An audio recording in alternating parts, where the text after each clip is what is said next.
재산권 침해냐 아니면 도심 난개발 방지냐가 충돌했던 대구시의 도시계획 조례 개정안이 결국 유보됐습니다. 대구시가 조례안 통과를 위한 설득 작업에 나선 가운데 시의회의 고민은 커지고 있습니다. 김도훈 기자의 보도입니다. 지난 대구시의회 임시회에 올랐던 안건 가운데 처리가 불발된 안건은 단 한 건. 상업지역 내 주거복합 건축물의 주거용 용적률을 400%까지만 허용한 도시계획조례 개정안뿐입니다.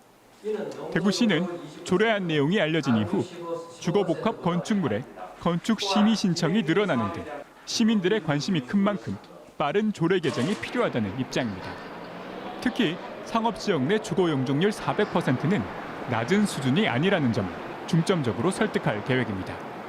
상업지역 내 주거 용적률 400%는 결코 낮은 수준의 용적률이 아닙니다. 이 400% 자체가 가장 밀도가 높은 3종 주거지역의 1.7배에 달하는 수준이기 때문에 조례 개정 권한을 쥔 시의회는 입법 취지에 공감한다면서도 용적률 하락으로 인한 건설 경기 위축이나 재산권 침해 등의 항의 목소리도 함께 고려해야 한다는 입장입니다. 유예기간이라든지 어떤 용적률 조정이라든지 거기에 대해서 조만간에 좀 심도 있는 어떤 논의가 있을 줄 알고 있습니다. 시민단체들이 원안 가결을 촉구하고 나서는 등 조례를 둘러싼 논란이 확대된 가운데 다음 달 6일로 예정된 시의회 정례회 이전까지 설득 작업과 여론조는 더욱 가열될 것으로 보입니다. KBS 뉴스 김도훈입니다.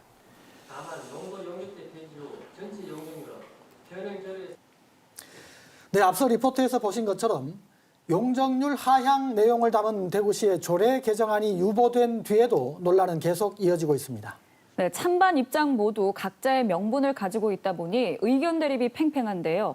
취재 기자와 함께 자세한 이야기 나눠보겠습니다. 김도훈 기자 나와 있습니다. 안녕하십니까?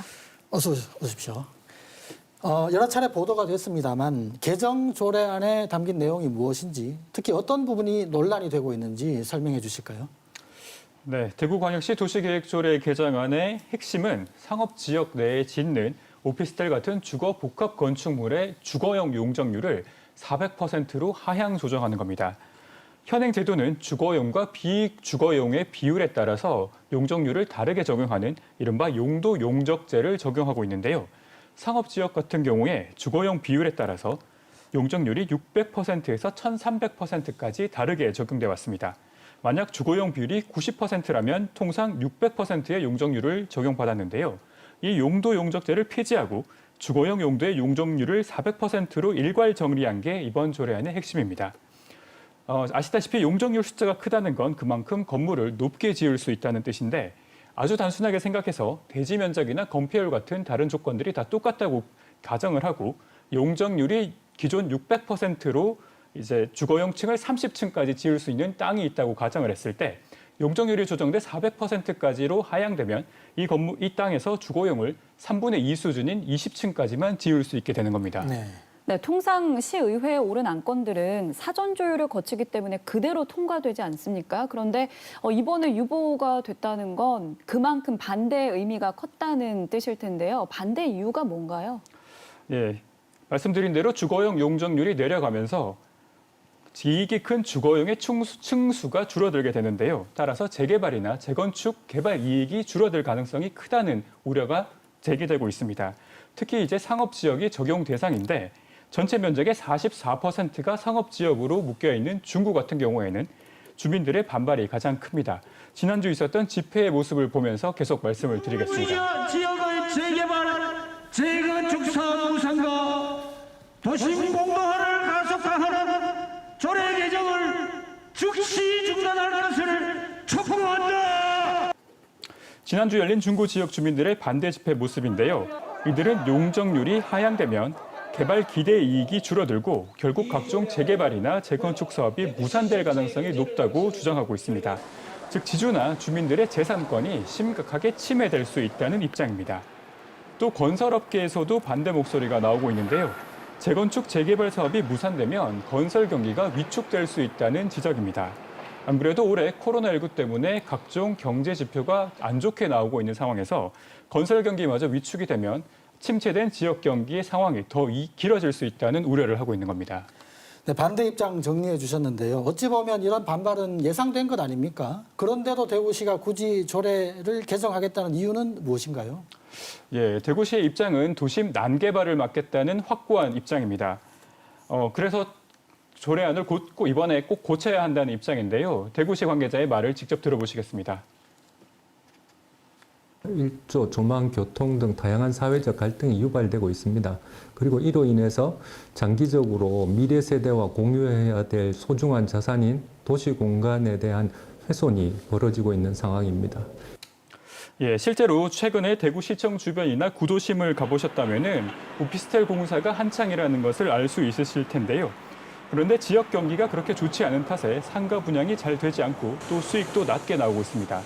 그러다 보니 신축 주거복합 건물에서 주거용 비율이 최대 비율인 90%에 달하는 사실상 주거용 건물이 늘고 있습니다. 상업지구에 상업시설이 아니라 사실상의 주거시설이 들어서면서 상업지구의 색깔이 사라지고 있는 겁니다.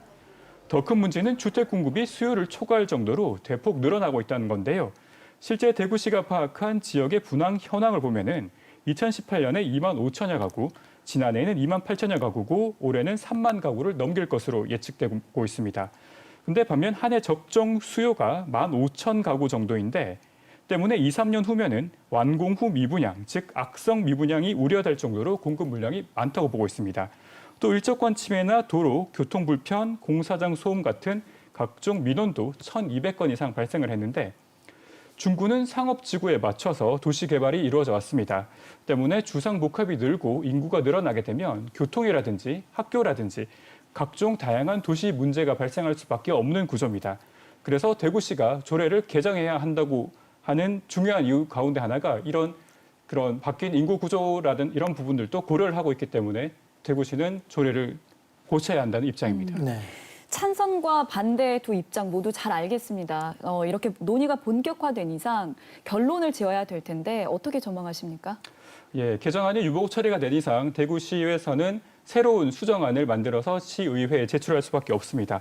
일단 대구시는 유예 기간에 조항을 두는 등의 수정 조항을 만들어서 조만간 대구시의회에 제출할 계획인데요.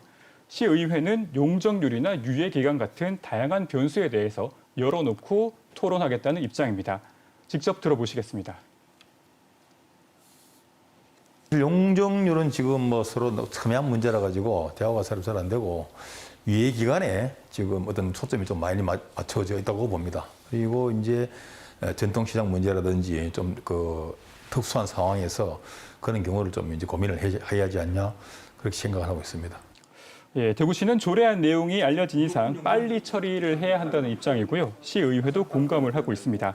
일단 시의회 정례회가 다음 달 6일부터 열리는데 그 전까지 시 집행부는 의회를 설득하고 또 각종 이해 당사자들도 의회를 방문하면서 설득하는 등 설득과 여론전이 치열하게 진행될 것으로 보입니다.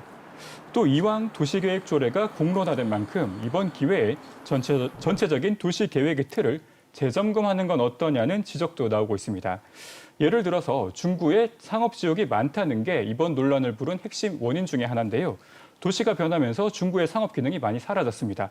그런데 여전히 중구를 상업지역으로 묶어놔야 하는지 이런 문제들을 종합적으로 고민을 해보는 게 어떠냐는 그런 목소리입니다. 네, 김도원 기자 수고했습니다.